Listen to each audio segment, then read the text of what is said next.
Hello friends, welcome to our channel Satya GS classes. तो चलिए start करते हैं। आज का हमारा टॉपिक है राष्ट्रपति यानी कि प्रेसिडेंट। सबसे पहले हम जानते हैं कि इसके पहले हमने कहाँ तक चीज़ें कंप्लीट कर ली हैं। तो भाग 1 संघ और इसका राज्य क्षेत्र अनुच्छेद 1 से 4 तक। भाग 2 नागरिकता अनुच्छेद 5 से लेकर 11 तक वर्णित है। भाग 3 में है मूल अधिकार अनुच्छेद 12 से लेकर 35 तक। भाग 4 में है नीति निर्देशक तत्व अनुच्छेद 36 से लेकर 51 तक। और भाग 4 का में दिए गए हैं मूल कर्तव्य अनुच्छेद 51 का में। यहाँ तक के सारे चैप्टर सारी क्लासेज हमने कंप्लीट कर ली हैं। अगर आपने उन क्लासेस को नहीं देखा है तो इसी चैनल पर आपको मिल जाएंगी, तो प्लीज़ उनको देखिए और बताइए कि वो कैसी हैं। ठीक है, आगे चलते हैं। आज हम पढ़ेंगे भाग 5 के बारे में। भाग 5 में है संघ सरकार का वर्णन अनुच्छेद 52 से लेकर के 151 तक। अनुच्छेद 52 से लेकर 78 तक संघ की कार्यपालिका का वर्णन है। अनुच्छेद 79 से लेकर 122 तक संसद का वर्णन है। अनुच्छेद 123 के अंतर्गत राष्ट्रपति की अध्यादेश जारी करने की शक्ति का उल्लेख है। अनुच्छेद 124 से लेकर 147 तक भारत की न्यायपालिका का वर्णन है। और अनुच्छेद 148 से लेकर 151 तक सीएजी यानी कैग का वर्णन है। ठीक है, संघ की कार्यपालिका के अंतर्गत आज हम पढ़ेंगे राष्ट्रपति के बारे में। तो अनुच्छेद 52 में लिखा है, क्या लिखा है कि भारत का एक राष्ट्रपति होगा। ये बात कौन सा आर्टिकल बताता है? अनुच्छेद 52, भारत का एक राष्ट्रपति होगा। अनुच्छेद 53 में लिखा है कि संघ की समस्त कार्यपालिका शक्ति राष्ट्रपति में निहित है। और अनुच्छेद 53(2) में लिखा गया है कि भारत का राष्ट्रपति तीनों सेनाओं का प्रधान सेनापति होगा। ये भी बात किसमें लिखी है? अनुच्छेद 53 में ही लिखी है कि भारत का राष्ट्रपति तीनों सेनाओं का प्रधान सेनापति होगा। अनुच्छेद 54 में लिखा है राष्ट्रपति के निर्वाचक मंडल के बारे में कि राष्ट्रपति का एक निर्वाचक मंडल होगा, जिसमें क्या क्या शामिल होगा ये भी जान लेना कि संसद के दोनों सदनों के निर्वाचित सदस्य शामिल होंगे, राज्य विधानसभाओं के भी निर्वाचित सदस्य शामिल होंगे और दिल्ली एवं पुडुचेरी विधानसभा के निर्वाचित सदस्य शामिल होंगे। राष्ट्रपति के निर्वाचन में निर्वाचित सदस्य ही शामिल होंगे, याद रखना। ठीक है, ये तीनों बातें याद रखना। पहले दिल्ली और पुडुचेरी विधानसभा के जो निर्वाचित सदस्य हैं वो राष्ट्रपति के निर्वाचक मंडल में शामिल नहीं थे। ये कब से शामिल हुए? ये शामिल हुए 1992 से 70वें संविधान संशोधन द्वारा इनको शामिल किया गया। किसको? दिल्ली और पुडुचेरी को। तो याद रखना, कौन से संशोधन से? 70वें संविधान संशोधन से इनको शामिल कर लिया गया। जम्मू व कश्मीर संघ राज्य क्षेत्र की विधानसभा के निर्वाचित सदस्यों को अभी शामिल नहीं किया गया है। ठीक है, हालांकि जम्मू कश्मीर जब राज्य था तो राज्य के रूप में उसकी विधानसभा के निर्वाचित सदस्य निर्वाचक मंडल में शामिल थे। ठीक है, एक बात याद रखना कि राष्ट्रपति के चुनाव में मनोनीत सदस्य बिल्कुल भाग नहीं लेते हैं। ठीक है, एक तो मनोनीत सदस्य, दूसरा विधान परिषद के सदस्य, ये सब भाग नहीं लेते हैं। आगे चलते हैं। अनुच्छेद 55, अनुच्छेद 55 में राष्ट्रपति के चुनाव का तरीका दिया गया है। राष्ट्रपति का चुनाव आनुपातिक प्रतिनिधित्व के अनुसार एकल संक्रमणीय मत और गुप्त मतदान द्वारा होता है। तो राष्ट्रपति के चुनाव से संबंधित 3 बातें याद रखना। पहला तो आनुपातिक प्रतिनिधित्व को, दूसरा एकल संक्रमणीय मत को और तीसरा गुप्त मतदान को। ठीक है, ये राष्ट्रपति के चुनाव का तरीका है। ये तीनों बातें याद रखना। आनुपातिक प्रतिनिधित्व के अनुसार होता है, एकल संक्रमणीय मत द्वारा और गुप्त मतदान द्वारा। ठीक है, राष्ट्रपति चुनाव से संबंधित सभी विवादों की जांच व फैसले उच्चतम न्यायालय में होते हैं और उसका फैसला अंतिम होता है। किसका? उच्चतम न्यायालय का। राष्ट्रपति के चुनाव को इस आधार पर चुनौती नहीं दी जा सकती। किस आधार पर? कि निर्वाचक मंडल अपूर्ण है। जो हमने निर्वाचक मंडल के बारे में अभी पढ़ा, उसमें से अगर कोई भी सदस्य उपस्थित ना हो तो उस आधार पर राष्ट्रपति चुनाव को कभी भी चुनौती नहीं दी जा सकती। ठीक है, अगला है अनुच्छेद 56। इसमें राष्ट्रपति के कार्यकाल का वर्णन है। राष्ट्रपति की पद ग्रहण की तारीख से उसका कार्यकाल 5 वर्ष तक होता है। अनुच्छेद 56(1) का में दिया गया है कि भारत का राष्ट्रपति अपना त्यागपत्र उपराष्ट्रपति को संबोधित करके देता है। और अनुच्छेद 56(2) में दिया गया है कि उपराष्ट्रपति तुरंत इसकी सूचना किसको देगा? लोकसभा अध्यक्ष को देगा। ठीक है। अनुच्छेद 56 एक खा में क्या दिया गया है कि संविधान के अतिक्रमण के आधार पर राष्ट्रपति पर महाभियोग चलाया जा सकता है। 56 एक खा, ये आर्टिकल याद रखना। संविधान के अतिक्रमण के आधार पर राष्ट्रपति पर महाभियोग चलाया जा सकता है, ये बात लिखी है अनुच्छेद 56 एक खा में। अनुच्छेद 57 में दिया गया है राष्ट्रपति पद के लिए किसी व्यक्ति के पुनः निर्वाचन की पात्रता के बारे में, यानी कि राष्ट्रपति, भारत में जो राष्ट्रपति कोई व्यक्ति बनता है तो वो कितनी बार राष्ट्रपति बन सकता है? तो भारत में कोई भी व्यक्ति कितनी भी बार राष्ट्रपति बन सकता है। 1 बार, 2 बार, 3 बार, 4 बार, कितनी भी बार एक व्यक्ति राष्ट्रपति बन सकता है, ऐसा कोई क्राइटेरिया नहीं है। लेकिन अगर हम अमेरिका की बात करें तो अमेरिका में एक व्यक्ति अपने जीवन काल में सिर्फ और सिर्फ 2 ही बार राष्ट्रपति बन सकता है। ठीक है। भारत में ऐसी कोई बाध्यता नहीं है। अगला है अनुच्छेद 58। इसमें दिया गया है राष्ट्रपति चुने जाने के लिए योग्यता का वर्णन, जो कि आगे देख लेंगे। अनुच्छेद 59 में है राष्ट्रपति कार्यालय की दशाएं। यदि संसद के किसी सदन का या राज्य विधानमंडल के किसी सदन का कोई सदस्य राष्ट्रपति निर्वाचित हो जाता है तो ये समझा जाएगा कि उसने उस सदन में अपना स्थान राष्ट्रपति के रूप में पद ग्रहण की तारीख से रिक्त कर दिया है। यानी कि संसद का अगर कोई भी सदस्य राष्ट्रपति बनता है या राज्य विधानमंडल का कोई सदस्य राष्ट्रपति बनता है तो जिस दिन वो पद ग्रहण करता है, अपने पद की शपथ लेता है, उसी दिन से उसकी जो संसद की या राज्य विधानमंडल की जो सदस्यता है वो समाप्त हो जाती है। ठीक है। अनुच्छेद 60 की बात करें, इसमें राष्ट्रपति द्वारा शपथ ग्रहण का उल्लेख है। भारत के राष्ट्रपति को शपथ भारत के मुख्य न्यायाधीश दिलाते हैं, या अगर भारत के मुख्य न्यायाधीश उपस्थित नहीं है, उनके अनुपस्थिति में सुप्रीम कोर्ट का वरिष्ठतम न्यायाधीश जो है वो भारत के राष्ट्रपति को शपथ दिलवाते हैं। अगला है अनुच्छेद 61। राष्ट्रपति पर महाभियोग की प्रक्रिया का वर्णन है। इसके पहले हमने अभी पढ़ा था अनुच्छेद 56 एक खा के बारे में। ठीक है। इसके बारे में क्या पढ़ा था हमने? इसमें लिखा था कि संविधान के अतिक्रमण के आधार पर राष्ट्रपति पर महाभियोग चलाया जा सकता है, तो इसको भी याद रखना। आगे चलते हैं। अनुच्छेद 61(2) में क्या लिखा है कि महाभियोग का आरोप तब तक नहीं लगाया जा सकता, कब तक? जब तक कि ऐसा आरोप लगाने की लिखित सूचना कम से कम 14 दिन पूर्व ना दे दी गई हो। किसको?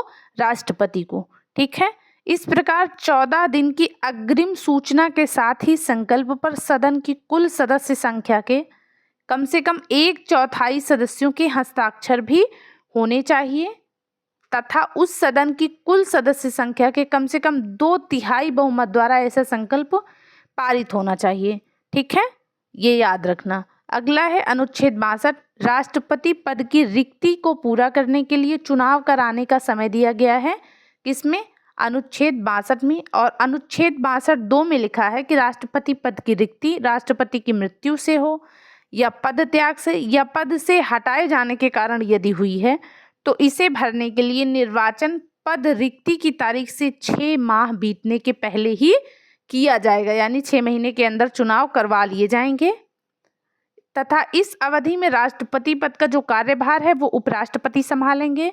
यदि उपराष्ट्रपति भी उपलब्ध नहीं है तो सुप्रीम कोर्ट के मुख्य न्यायाधीश, या अगर वो भी उपलब्ध नहीं है तो उसके ना रहने पर वरिष्ठतम न्यायाधीश राष्ट्रपति के कार्यों को संपादित करेंगे। अगला है अनुच्छेद 65।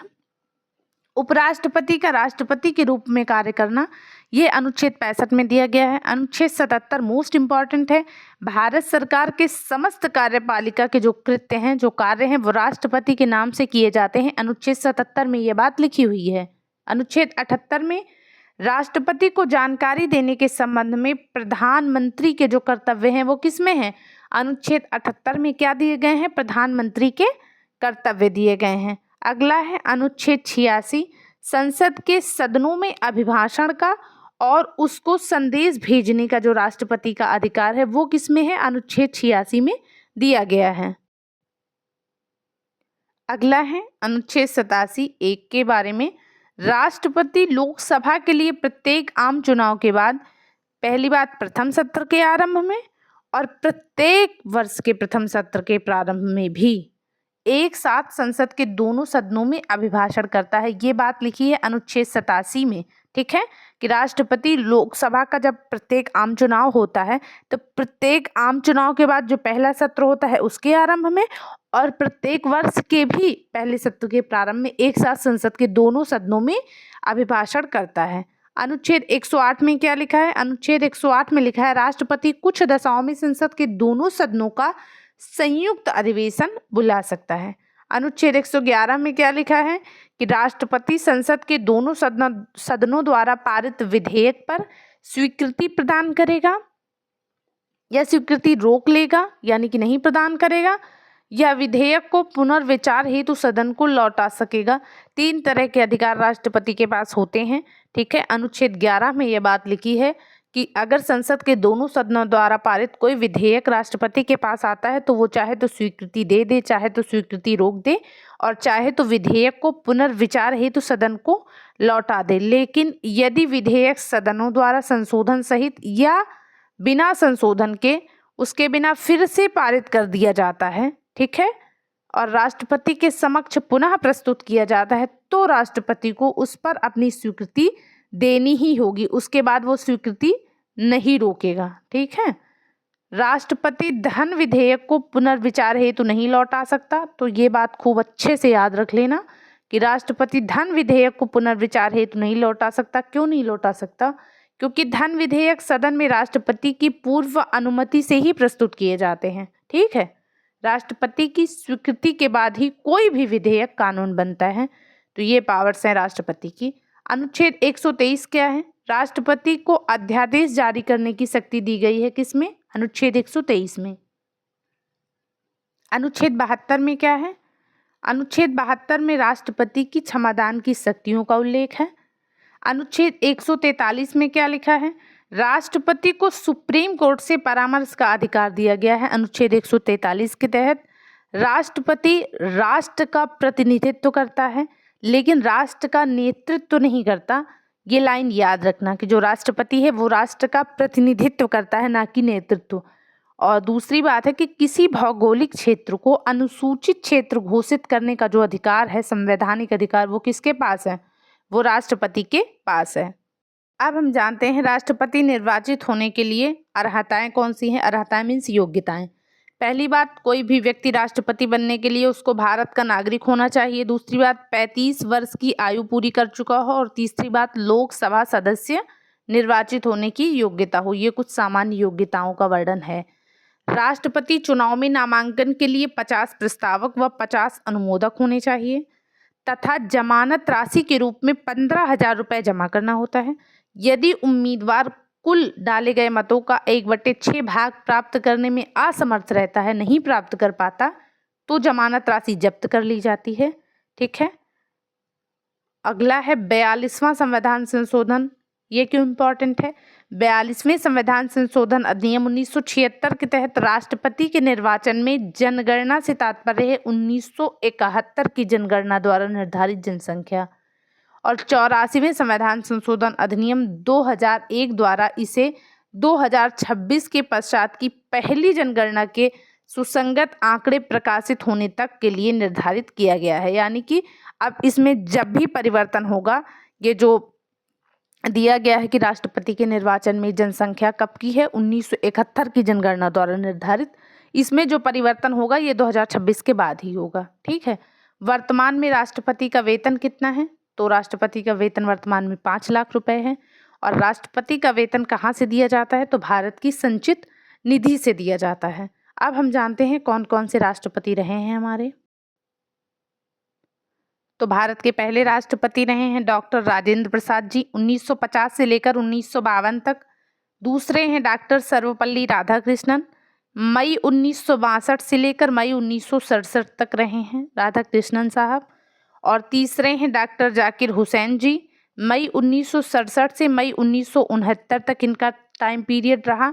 और चौथे हैं वीवी गिरी, ये कार्यवाहक राष्ट्रपति के रूप में रहे मई 1969 से लेकर जुलाई 1969 तक, ठीक है। मई, जून और जुलाई, बस 2 ही 3 महीने तक ये रहे वीवी गिरी कार्यवाहक राष्ट्रपति के रूप में।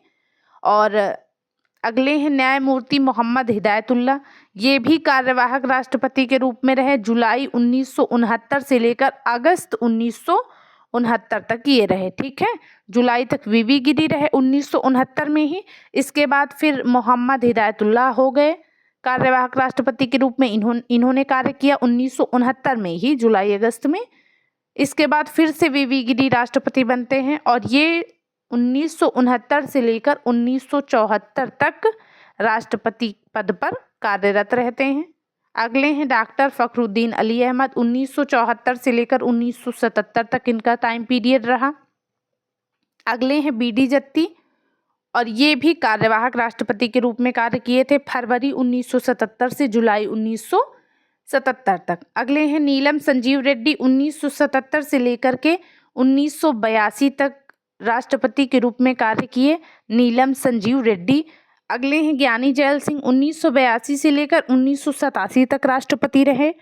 आर वेंकट रमन, 1987 से 1992 तक भारत के राष्ट्रपति के रूप में कार्य किया। डॉक्टर शंकर दयाल शर्मा जी ने 1992 से 1997 तक भारत के राष्ट्रपति पद को संभाला। अगले हैं के आर नारायण, 1997 से 2002 तक रहे राष्ट्रपति।